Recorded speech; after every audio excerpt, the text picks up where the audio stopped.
A fox and a crane. Once a fox and a crane became friends. So, the fox invited the crane for dinner. The crane accepted the invitation and reached the fox's place at sunset.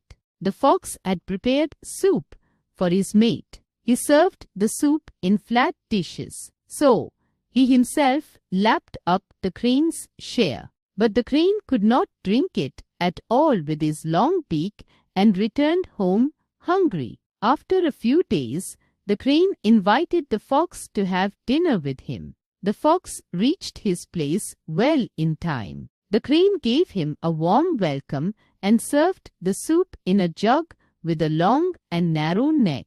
This time, the crane enjoyed the soup using his long beak. The fox's mouth couldn't reach the soup through the narrow neck of the jug.